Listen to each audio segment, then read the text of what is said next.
Bank of Bhagyalakshmi. ಇದು ಅಭಿಷೇಕ್ ಅವರು direct ಮಾಡಿರುವಂತ ಚಿತ್ರ. ಹೆಸರೇ ಹೇಳ್ತಾ ಇರೋ ಹಾಗೆ ಇಲ್ಲಿ ಭಾಗ್ಯಲಕ್ಷ್ಮಿ ಅನ್ನೋ ಒಂದು ಬ್ಯಾಂಕ್ ಇದೆ. ಇದಕ್ಕೆ ಕನ್ನ ಹಾಕೋದಕ್ಕೆ ಇಲ್ಲಿ ಒಂದು ಟೀಮ್ ಪ್ಲಾನ್ ಆಗ್ತಾ ಇದೆ. ಸೊ ಅವರ ಇಲ್ಲಿ ಪ್ಲಾನ್ ಎಕ್ಸಿಕ್ಯೂಟ್ ಮಾಡೋದಕ್ಕೆ ಆಯ್ತಾ, ಎಕ್ಸಿಕ್ಯೂಟ್ ಮಾಡಿದ್ಮೇಲೆ ಏನಾಯ್ತು, ಅಲ್ಲಿಂದ ಮುಂದೆ ಏನೇನ್ ಆಯ್ತು ಅನ್ನೋದನ್ನೆಲ್ಲ ನೀವು ಸಿನಿಮಾದಲ್ಲೇ ನೋಡಿ ತಿಳ್ಕೊಬೇಕು. ಇದ್ರಲ್ಲಿರೋ ಪಾಸಿಟಿವ್ಸ್ ಬಗ್ಗೆ ಮಾತಾಡೋದಾದ್ರೆ ಮೊದಲು ಇದರ ಎಡಿಟಿಂಗ್ ಮತ್ತೆ ಸಿನಿಮಾಟೋಗ್ರಫಿ, ಅದು ಔಟ್ಪುಟ್ ಚೆನ್ನಾಗಿದೆ. ಟೆಕ್ನಿಕಲಿ ಕೆಲವೊಂದು ಕಡೆ ಅಂತೂ ಇಂಪ್ರೆಸಿಂಗ್ ಅನ್ಸುತ್ತೆ ಸಿನಿಮಾ. ಒಳಗಡೆ ಬ್ಯಾಂಕ್ ಸುತ್ತ ಇರೋ ಶಾರ್ಟ್ ಗಳು, ಒಳಗಡೆ ನೀಡಿರೋ ಟ್ರಾನ್ಸಾಕ್ಷನ್ ಮತ್ತೆ ಶಾರ್ಟ್ಸ್ ಗಳನ್ನ ಇಂಟ್ರೆಸ್ಟಿಂಗ್ ಆಗಿ ಕಟ್ಕೊಟ್ಟಿದ್ದಾರೆ ಮತ್ತೆ ಇಂಟ್ರೆಸ್ಟಿಂಗ್ ಆಗಿ ಕಾಣ್ತದೆ ಕೂಡ.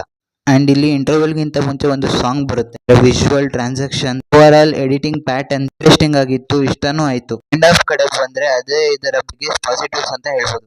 ಅಲ್ಲಿ ಇದರ ನರೇಷನ್ ಸಖತ್ತಾಗಿ ಇಂಪ್ರೂವ್ ಆಗೋಗಿತ್ತು. ಕತೆ ನಮ್ಮನ್ನ ಒಳಗಡೆ ಹೇಳ್ಕೊಳುತ್ತೆ. ಇಲ್ಲಿರೋ ಲೇಯರ್ ಗಳು ಒಂದೊಂದಾಗಿ ಅನ್ಫೋಲ್ಡ್ ಆಗ್ತಾ ಹೋಗುತ್ತೆ. ಇಲ್ಲಿ ಇಟ್ಟಿರೋ ಟ್ವಿಸ್ಟ್ ಗಳು ಕೂಡ ಸಖತ್ತಾಗಿ ವರ್ಕ್ ಆಗಿದೆ. ತುಂಬಾ ಸರ್ಪ್ರೈಸಿಂಗ್ ಆಗಿ ಬರ್ದಿದ್ದಾರೆ ಆ ಸೀಕ್ವೆನ್ಸ್ ಗಳನ್ನ. ಆಕ್ಚುಲಿ ತುಂಬಾ ಲೇಟ್ ಆಗಿ ಸೀರಿಯಸ್ ಆಗುತ್ತೆ ಸಿನಿಮಾ. ಬೇಗನೆ ವಿಷಯದ ಕಡೆ ಫೋಕಸ್ ಮಾಡ್ಬೇಕಾಗಿತ್ತು.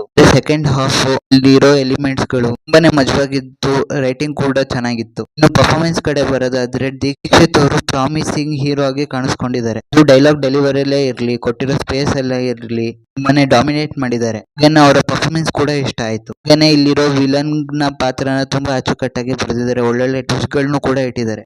ಇದನ್ನ ಬಿಟ್ಟು ಬೇರೆ ಯಾರಿಗೂ ಅಷ್ಟೊಂದು ಸ್ಕೋಪ್ ಇರ್ಲಿಲ್ಲ. ಇದ್ದಂತ ಪಾತ್ರಕ್ಕೆ ಅವರೆಲ್ಲರೂ ಚೆನ್ನಾಗಿ ಹೊಂದ್ಕೊಂಡಿದ್ದಾರೆ ಅಂತ ಹೇಳ್ಬೋದು. ಅದರ ಹೊರತಾಗಿ ಕ್ಲೈಮ್ಯಾಕ್ಸ್ ಐಡಿಯಾ ಸ್ವಲ್ಪ ಇಲ್ಲಾಜಿಕಲ್ ಅಂತ ಅನ್ಸುತ್ತೆ.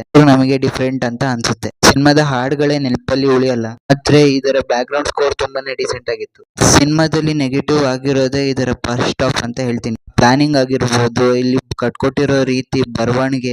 ಆಕ್ಚುಲಿ ಸ್ಟೋರಿ ಬಿಲ್ಡ್ ಆಗ್ಬೇಕಾದ್ರೇನೆ ಒಂದು ಟೋನ್ ಸೆಟ್ ಮಾಡಿ ಬಿಡ್ಬೇಕು, ವಿಷಯ ಏನ್ ಕತೆ ಅಂತ. ಬಟ್ ಅಲ್ಲಿ ಅಂತ ಕ್ಯೂರಿಯಾಸಿಟಿನೇ ಹುಟ್ಟಲ್ಲ.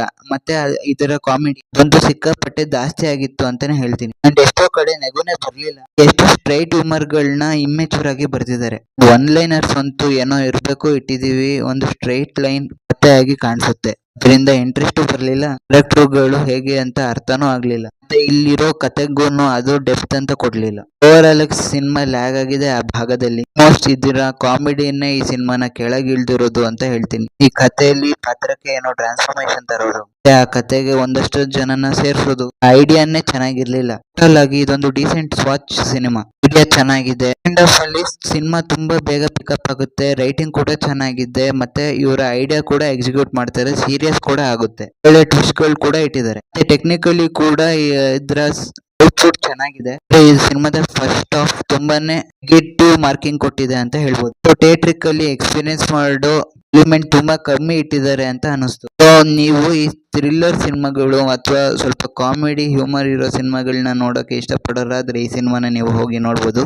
ಕೇಳೋದಾದ್ರೆ ಇದೊಂದು ಆವರೇಜ್ ಸಿನಿಮಾ ಅಂತ ಹೇಳ್ತೀನಿ. ನಾನ್ ಸಿಗ್ತೀನಿ ಮುಂದಿನ ವಿಡಿಯೋದಲ್ಲಿ. ಅಲ್ಲಿ ತನಕ